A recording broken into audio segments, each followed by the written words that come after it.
Well, hey everybody. Welcome to As Above, So Below, a rune and tarot divination for Thanksgiving Day, the 24th day of November, 2022. Well, thank you so much for all of your support through the years in this. This has been a wonderful learning experience for me, and I hope for everyone who watches as well. Um, I think that um, the kinds of things that can, like tarot and runes and other divination methods, astrology, human design, I Ching, all of those things can help enhance our awareness and bring order and truth to our lives. So thank you again for sticking with me on this. And if you haven't yet clicked subscribe, I hope you'll do that. But I'm going to do something a little different here to start out with. I need to do just a short healing ritual. Somebody very close to me is having some issues, and this is just a very brief ritual that I want to do. I'm going to infuse the water in the little cauldron here with some third eye energy, third eye frequency. This is a tuning fork that's tuned to that frequency.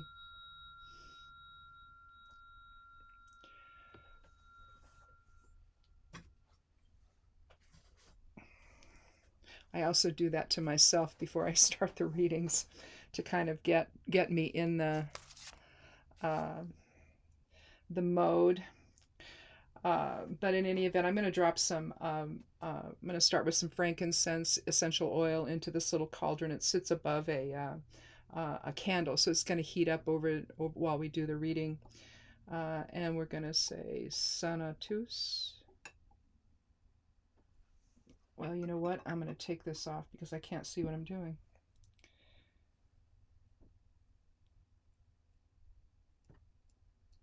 Oh, of all the times for this not to come out. There we go. Sanatus. And some holy basil.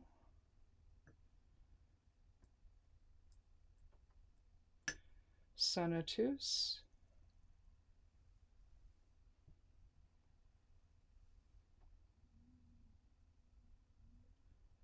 And some lavender. Sanatus. Sanatus is Latin for heal. It's always important when you're doing a ritual or a spell to say things that define what you want to happen. So I want the person to be healed. So you see that as already happening, basically.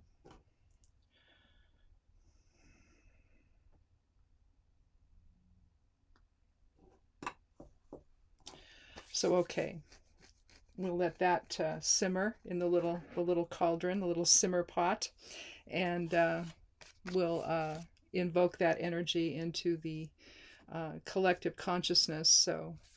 So my dear loved one can find healing. I like working with essential oils and little simmer pots to cast intention. It's a really easy way to do it. You don't have to use Latin. I like using Latin. I like using single word commands and focus the intention on an individual that needs healing, and then just command that it's done. Whatever can help someone in a situation like that just needs maybe a little extra comfort around them. You never know what just some focused intention will do, and what change that can invoke in people's lives that's positive and healing. Even whether you want to say a prayer or whether you want to do a meditation or whatever you want to do, you're focusing your love and your support in that direction of that individual. I like to use essential oils because they're very potent, and they can bring that, with the scent, they can release that into the energetic vibration of the collective consciousness, and I think it helps. So anyway, just something simple for him. Let's go ahead and take a look at today's esoteric influences, the daily forecast. We have a 6 energy for 24. 24 reduces to 6. You do that by adding the two numbers together and you get the final number. There's that's influencing Othala. The 24th rune of the Elder Futhark is also influencing. That's tradition and all of that. Family, which is kind of interesting that I drew that for Thanksgiving. Conjunctio is joining or union, again, an interesting one for Thanksgiving. So it's kind of with that in mind, whether you can gather together with loved ones during the Thanksgiving holiday or you spend the day on your own, this is a time where you're reminded of traditions both old and new. With Jupiter in Pisces transitioning into the 3rd house of communication, reach out to others to offer love and support. Your intuition guides you to act in a selfless manner, and you know the right thing to say to those in need.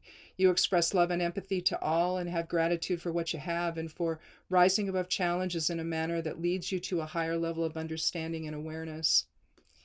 And if you are working magic today, Jupiter it governs Thursday. And so today's magical focus includes social justice, healing, abundance, income, growth, and achieving goals. The favorability, unfortunately, is very bad, but we're not going to really care about that, are we? We're going to go ahead and do what we need to do and stand up against that. And if somebody needs a little help, a little assistance, we're going to be there for them today. If you want to do a ritual for anyone to express your love and your thankfulness and gratitude for the people in your life and all of that, I really encourage that today. In any way you want to do it. It doesn't matter. You can do it any way you want to do it. The lunar phase is both waxing, which means magics of increase, so increased healing in this case. And yesterday's moon was new, and we had the new moon yesterday, but it's still in that phase. It will be for a few days. So we're going to be focused on opportunities with a tendency toward impulsiveness, maybe, but that's okay. I think that on this day, no matter what you do it for, take time to observe how you the people you love in your life and the people in your family and even those that you struggle with, and be grateful for all they can teach you as well. But you know, it doesn't hurt to do just a short ritual for something like that. I think they're fun to do. But this one is a little bit different. This one is, oh boy, we better do something here. So let's take a rune, though, from the Elder Futhark bag and see what we have for today's reading. Oh, well, Othala. And again, Othala, basically, I think I talked about this the other day, and what did I do it on? It was about Ingus, and I was showing you how, I don't know where that is, maybe I threw it away. But it's the idea of Kenaz, the light of spirit, the torch, everywhere in this rune. And I'll show you again. I thought it was Monday, but maybe not. But here you have Othala. Okay. Now, Othala is basically, it's a sacred space rune. Basically, it's tradition, it's family, it's loyalty, it's legacy. You can think of it in a sense as the Akashic record. Well, let's not do it this way. Let's do it this way. I want to show you how it explodes into Kenaz everywhere. But it's made up basically of Ingus and Gebo. Gebo is the X rune, and then Ingus is looks like the diamond, the diamond. But here you have, and I will show you, in the top part of it, you have Kenaz turned inward. Kenaz looks like a greater than sign. And then with Gebo, it's turned outward. So it's balanced spiritual energy, really. And if you think of it as the last rune of the Elder Futhark, if you think of it in terms of you've learned all of these lessons and now here you are, you're thinking back on your legacy. If it does reflect the Akashic record of our lives, all of that goes into the Akashic record of that, the collective consciousness, basically, all of the information that we gain in these physical lives that we live, and these experiences that we have, all of that goes back to the Akashic record. And some say that it's only the positive stuff, but I'm not so sure about that. I don't think that in that realm that we see things as positive or negative. It's just stuff to see and to learn from. And that's what I mean. If you have issues with somebody, you might, be hesitant to have anything to do with them. But the bottom line is, they teach you something. And so when you're thankful and grateful, you need to be grateful for all of those lessons that you learn in life, all of those experiences. Let's see, we have Fortuna Minor. So progressive success, I'll find that here in the jar, or in the bowl. You're basically looking, instead of Fortuna Major, which is like the paycheck, for example. Fortuna Minor is going to be, there it is. It's going to be the progressive nature of success. And it really, paired with Othala, you're looking at the progressive nature of life and of our experiences. It's like when we think we're done with something, we're not. There's more to the whole thing, right? You may revisit things periodically throughout your life. So, related to Othala, Fortuna Minor could really be similar to that. But again, it's progressive success. It's maybe if you are a contractor, I've said this before, if you're a contractor and you have to bill periodically for a long-term project, it would be that sort of, money coming in. But, Fortuna, the Fortuna Major and Minor, it doesn't have to necessarily deal with money. The success that we have in life can have to do with the relationships we have and who we are within them. And that would relate really well. The legacy we leave behind us. And it doesn't mean that, life is over. It just means that, you move on to something else and you leave a legacy there for somebody else. Maybe you change jobs and your impact is still felt at the other one. So again, it's but it's the idea of baby steps and progression that we can take from Fortuna Minor. Excuse me.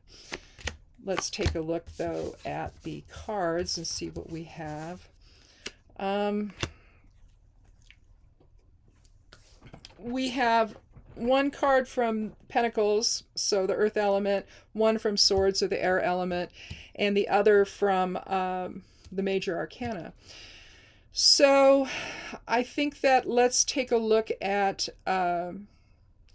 well, you know what? Let's do Temperance last. That's the Major Arcana one. We're going to be talking about moderation and finding a balance between will and emotion, basically there. But we start out with the Three of Pentacles. Here we have a man working his trade. He's a mason. And you see two women come by, and they're looking, I think they're both women. One might be a man. It's hard to tell with everybody in robes. But I know the one out here is definitely a woman. But we'll just say a couple comes by, and they're looking at what he's doing. They're interacting about it. And 3 is about communication and interaction and creativity. So all of that is seen in the card. Triplicities there. But basically what you're doing with the Three of Pentacles is you're interacting with people about the work that you're doing. And again, that would align well with Fortuna Minor if you're talking about the type of work, if that involves work or some kind of financial situation. And the legacy again that you leave behind is also felt in here. If you think about it, if he's the one that's done all of this work as well, then that's there for posterity, for other people to come by long after he's gone, especially done in stone. The Seven of Swords, though, maybe you had to level the playing field in order to get to where you are. You have to, here we have somebody, a thief, who's stealing 5 of the 7 swords that are left outside. You can see the king's men are over here having a conversation. Here are the tents. This is probably someone from the town who's come by, and he probably was there inside the tent serving them in some capacity, and then he's listening to all of the battle plans. He's listening to what they're about to do, but he could be from the town itself that they're about to attack. And so if that's the case, then he's trying to balance things out, because the town is never going to be as prepared as they need to be. They're not going to have the armaments. They're not going to have the people that the king's men will have. That the troops will be there and that are going to attack the village and plunder it for what it has. And so basically with this, he's trying to level the playing field. The swords can indicate their battle plans. And so he's trying to do something. I mean, you can see it as I used to always see it as theft of intellectual property, which I suppose it can be. But I think that at this point, you have to do what you have to do in order to be successful and to protect yourself. So there's an element of protection here. But just so we don't get too far out on a limb with the Seven of Swords, in comes the angel, with 1 foot on the land and 1 foot in the water, pouring, you see the glyph for fire here on the angel's gown. You see the angel's red wings. You see the sun disk in the headband on the angel's head. You see the sun coming up here between 2 peaks signaling balance. Pouring the water back and forth also signals balance. So realistically with temperance, you have with the wings, that could indicate air. With the sun and the yellow irises, that can indicate fire. That can indicate also the yellow irises can be part of earth. But it also shows a pathway down to the water. And the water, of course, would be the water element or our emotions. Basically, all elements are seen in this card, even though we think in terms of balancing will with emotion, which is fire and water rather. All elements are really seen in the card. And so the idea of approaching things with balanced effort, I think, is what really gives you the best progression. And I think that with the 7, I'm going to use this as a little bit of a caution. How you get there matters. How you get there, you achieve your success with integrity, and not getting ahead of yourself. There's a lack of impulse control maybe here, but maybe not. Maybe this was carefully planned, and so you find out maybe, well, what are others doing? And so I can find my own niche, my own type of work that I want to do that's going to stand out and not be the same as other people. You might be able to look at that. So when you're researching out, if you're going to start a business or what have you, or you're gathering your skills together to go look for employment, there has to be something that sets you apart from other people that might be applying for the job, or if it is a new business you're forming, how do I compete with other people? So you take a look at what other businesses are doing and what they have to offer, and you find something that is unique to yourself. Maybe it's the type of personal service you offer, or the type of specialty that you have to offer. but again, you're leveling the playing field in a sense so that you understand what your competition is and what you need to do to succeed. But again, you want to do that in moderation, so that you're not stepping across lines, so that you're not doing something that's even illegal. And so, you don't want to have any theft of intellectual property involved. In other words, you don't want to have that going on. But the idea that you take a measured type of approach to whatever it is you're doing, and you do it with integrity and with honor and with dignity, and with an eye toward the legacy that you leave behind. With Othala, you do it with the light of spirit. You do that by expressing it both inward and outward, and having, instead of having in a service to others approach. We've talked about the difference between service to self and service to others many times here, and the idea of ego versus spirit. If it's done in an egoic way, well, then you don't really care who you step on to get to where you need to go. And I don't think that's what this reading is suggesting. I think for long-term legacy, for long-term effect on your life, you want to do these things with integrity and in a way that gives you the information you need so that you make the best choices for yourself, but not at the expense of cutting corners or doing it in a way that really crosses boundaries with other businesses or other people or what have you. Because again, when you're looking at Athala, what kind of security are you offering your family, yourself? If inheritance is also part of Othala, what are you leaving behind for the legacy that you leave behind for your family? In this sense, and even if it's the example that you've set of being an honorable person and who is willing to engage with others in a way that respects them and doesn't try to take advantage of them. This guy, he's just working his trade. He's not trying to draw anybody in. It just happens automatically because he's doing such a wonderful job. People want to stop and chat about it. And I think that's the example. This just to me is less about protection and maybe a little more about impulsiveness. But at the same time, it could mean that you're taking a look at what others have to offer and you're trying to find your own unique place in all of that. Because let's face it, there's more than one craftsperson out there in the world, right? And you're going to be competing with other people. You just want to do it in a way that doesn't denigrate anybody and doesn't disrespect the work itself. In other words, well, this is what I have to offer.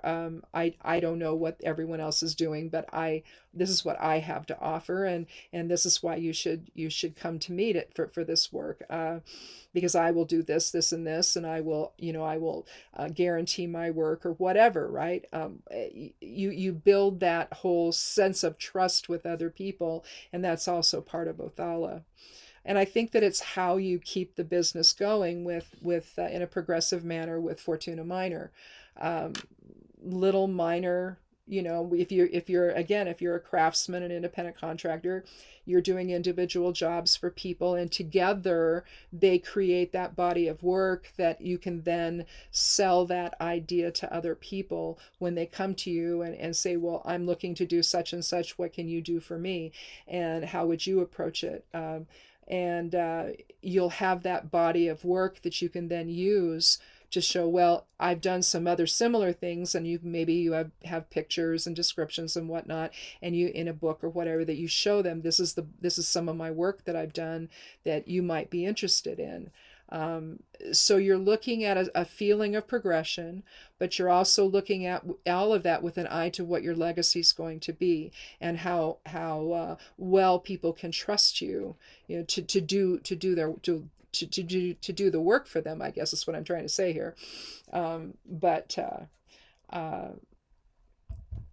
again, you want to level the playing field in some way.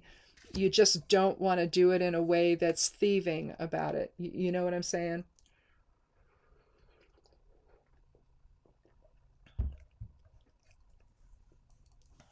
So I think that that's probably, I don't think we need to have another card here. Um, I think that this pretty much says it. How you get there, you need to get there in balance. Um, but this really does seem like an employment type of a career focus here for this reading. Uh, I don't think we can interpret it really any other way, particularly starting out with the Three of Pentacles. But again, avoiding any lack of impulse control that might be part of this card, um, and to stay in balance as you go, and in a higher level of higher awareness type of a balance than an ego balance. So, because I don't think there's much balance with ego. So, anyhow, I guess that's it. Little bit of a different departure starting out here, but you know, sometimes someone needs help and you just got to do it. So no matter how minor it might seem. So anyway, thanks for watching, and have a wonderful day. Have a wonderful time this weekend if you're with family. We are not with family this weekend. We're just together, and we were going to, but then everyone's ill. So it's like, well, no, we're trying to get over what we had. So we're going to do a Thanksgiving probably in the next week or so, or 2 weeks maybe. And take the turkey down and spend a couple days with family, and at least do it then, even though it's not happening today. So, but in any event, thanks for watching again, and come back again on Monday for another edition of As Above, So Below. Be good to yourself, be good to one another, and blessed be.